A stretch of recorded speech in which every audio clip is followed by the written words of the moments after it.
Yes, everybody, watching the West Ham Network. Hope you're safe and well. Happy Friday, my friends. And your reward for a successful week is to get your ass down to Rush Green tonight, 7 o'clock kickoff, rather. West Ham under 21s versus Arsenal under 21s. 7 p.m. kickoff. £5 for adults, I think £1 for under 18s. Free if you present your season ticket. And you can get tickets on the door there, and it's going to be a great night. It's a really good game. Arsenal under 21 is a good side as well. And I imagine you would see a reasonably strong under 21 side from West Ham as well.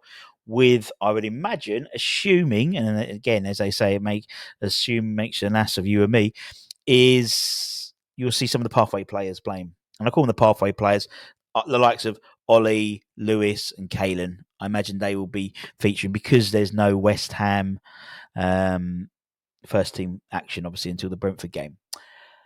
But, and actually, if we do go, we're going to be running a competition on the network. So I really want to get more people to the game live. I know you can watch it on YouTube and stuff, but just to give the boys a really good crowd, because we've got a game next Friday as well, Valentine's Day. I haven't told me Spun about it just yet.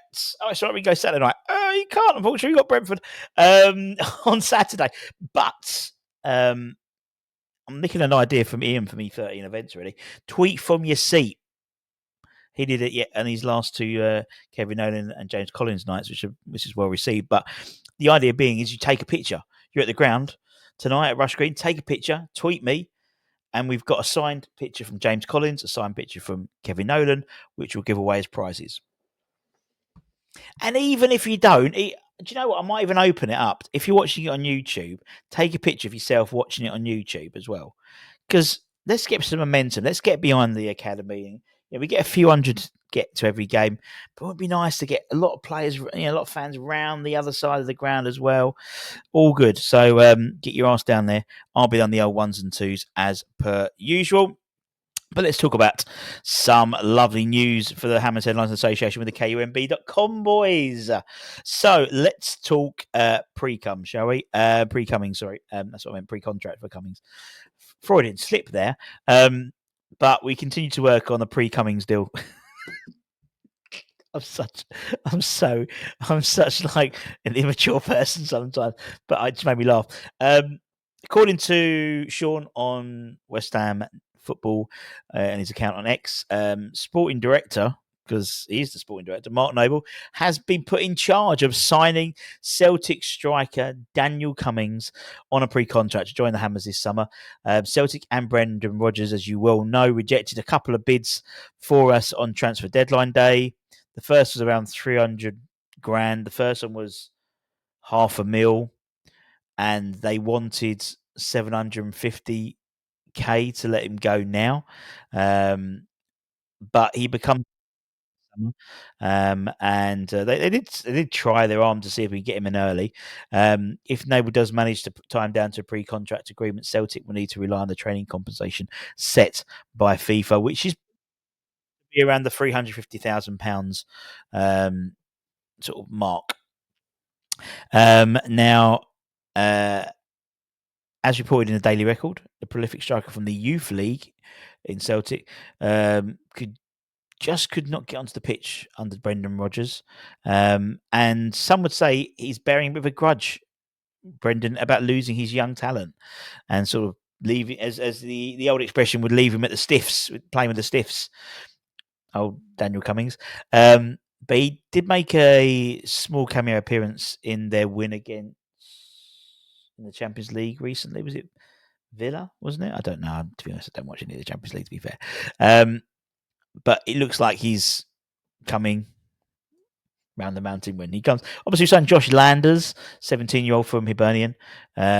He has been brought in already, and Daniel comes in the summer and will be playing about 350 grand for him. So they missed out on the best part of 150 grand by getting him early. And also they could have spent the money earlier rather than waiting till the summer. In terms of the vibe around the training ground and stuff like that, there does seem, we're getting a lot more, and actually, whether it's release stories from the club, of course, and interviews and stuff.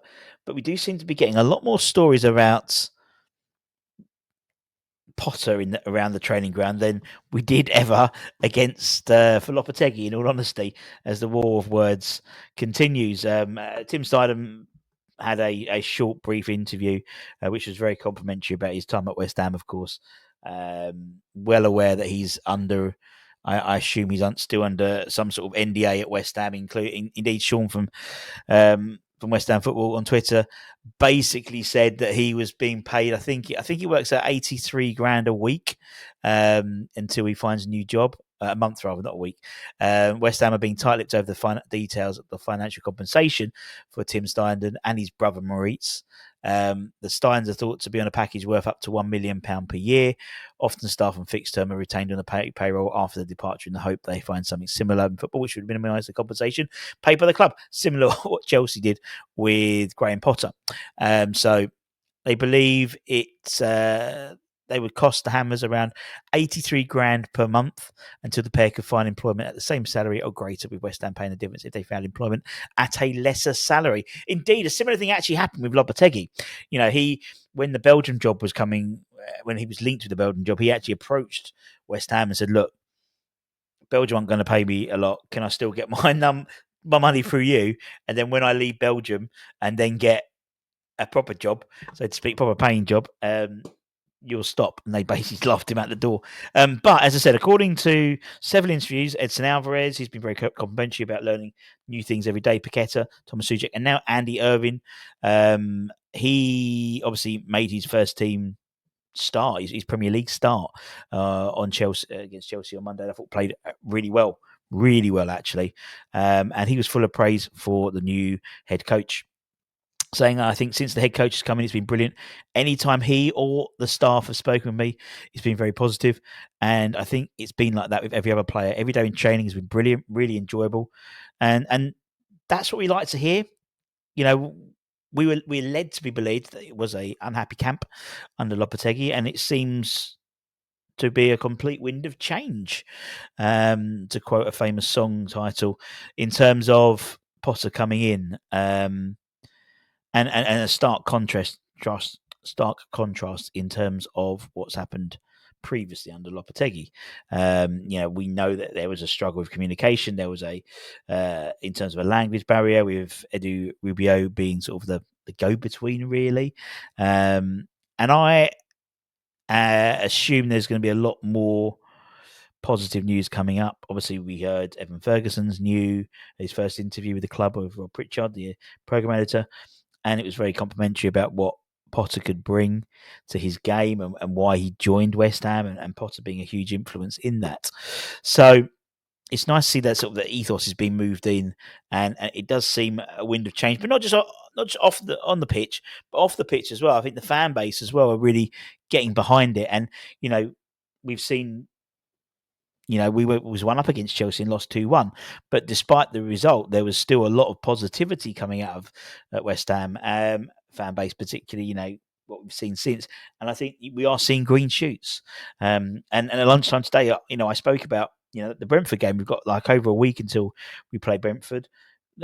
We're led to believe that, with the exception of Somerville, Fulkrug, Antonio, question mark on Todibo, he would have everyone back, really. I think Todibo could be back by the Brentford game, and how that could look on in the team. What is Potter's 11 going to be when everyone's back? Particularly looping in the likes of Irving Ferguson and JWP, which I think was a very shrewd move by Potter, because he's a very well respected member of the West Ham changing room, and again, led to be believed, according to reports, that Lopetegui's decision to move JWP to Nottingham Forest on loan to bring in Guerrero Rodriguez was seen by many as a bad decision, particularly as apparently he was made vice captain prior to that. So, yeah, we'll keep an eye on developments there, but I'm sure there'll be a lot more positive news, particularly in this week, because there's a little bit of a vacuum, because obviously we got knocked out of the cup. So we're not playing, so they like it, I'm sure the press department will be putting lots of really good news stories out about the current regime. So keep an eye on them. I want to talk about an event I went to on Wednesday. It was actually Wednesday and Thursday night. It was a night run by Ian at E13 Events. Fantastic night. And it was Kevin Nolan. Kevin Nolan nights hosted by the Ginger Pele himself. Both guys will be on the channel soon talking about their careers, doing their My Hammers 11s and stuff. And we'll be getting them on very, very soon. So there's another couple we're working on, which would be very interesting. But there's a few things which came out, and one was a question about the decision not to bring in or not to buy forwards under David Moyes, and was that a Sullivan-led decision or was that a Moyes-led decision? And Kevin, very honestly, it was a Moyes-led decision. And indeed, he spoke about Skamaka, and I think I spoke about it yesterday, actually, in terms of how, if circumstances were different, we would have seen a different Skamaka. And actually, if you look now, I think he's just about to have surgery, bless him, in his when he went to Atalanta. And I think that was released today, that information. But one of the things that was really interesting, and actually one of the things I didn't really think about really, was obviously Kev won promotion as the captain. He won a European trophy as the first team coach, and he wants to go one further. And one of the things, I know he's currently at Northampton Town. Cobblers, no, it's true, as the manager, and they had a good, a decent run. They beat a Callum Marshall leading Huddersfield Town 3-2 at the weekend last week. One of the things he said, which stuck out, was his desire to come back and manage West Ham. He wants to get the hat trick. He wants to win something as the manager. And whether that happens or not, but I didn't think about it like that. And actually, the impact of Kevin Nolan really in this sort of modern era, from say the 2012s onwards, the last sort of 13 years, the key sort of times were involving Kevin Nolan, whether it was on the bench or whether it was on the pitch. And I thought it was a really, really interesting. And you know, I mean, you know how much. I mean, Ginge is a fan. Talks about being a fan, goes to away games, and he does. And Kevin very similar, and obviously very, very gracious for their time to we had a quick chat, you know, in the interval and stuff. And yeah, as I said, we'll be getting them both on the channel sooner rather than later. But I urge you to keep an eye on E13 Events, Madderville Promotions, people like that, Vintage Hammers. If you can get along to these, it's great because it just enthuses you. It gives it sort of tops you up on your love of West Ham. And again, two guys not from around these parts, but both very clearly West Ham sort of adopted sons. And indeed, Kevin's son is a massive West Ham fan now, and obviously Ginger's and his family. So really, really good night as always. I think we've got one.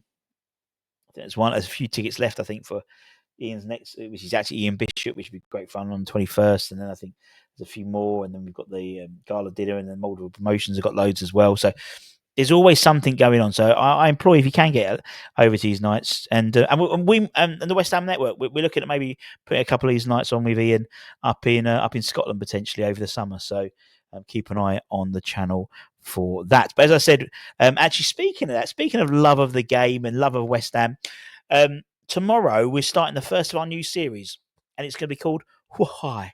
WH is in West Ham hyphen W. Why? And we are, and the first episode is, why do we sing I'm Forever Blowing Bubbles?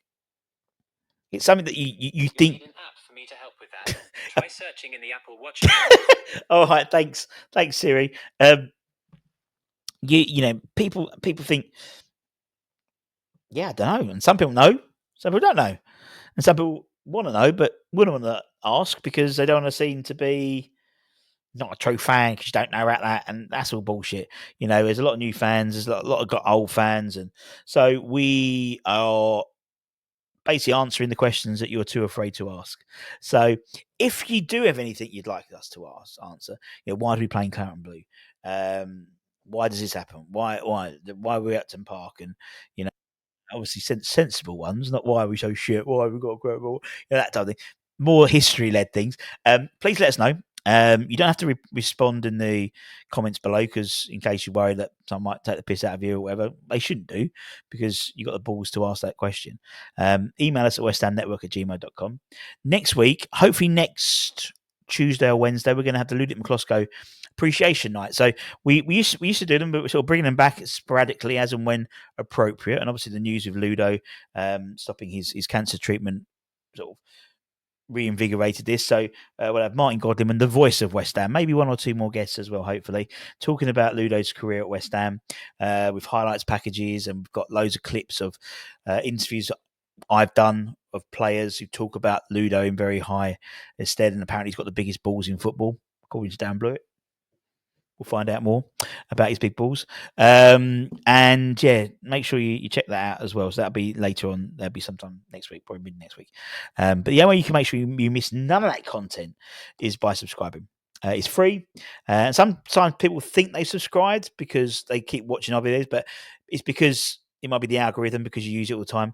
And so it naturally pops up. If you look down below, there's a big button which says subscribe, red one, and you click it and it goes grey. So if it's grey, you subscribed. If it's not, and sometimes YouTube does a weird thing and takes it off and not put it on. And anyway, so if you like what we do, give it a like, a little comment, even a little emoji, little crossed hammers emoji, or a little thumbs up. All helps for the channel engagement. So take care, stay safe, stay warm, stay humble, keep the faith, and come on, you bloody hammers. And I'll see you at Rush Green tonight, peeps.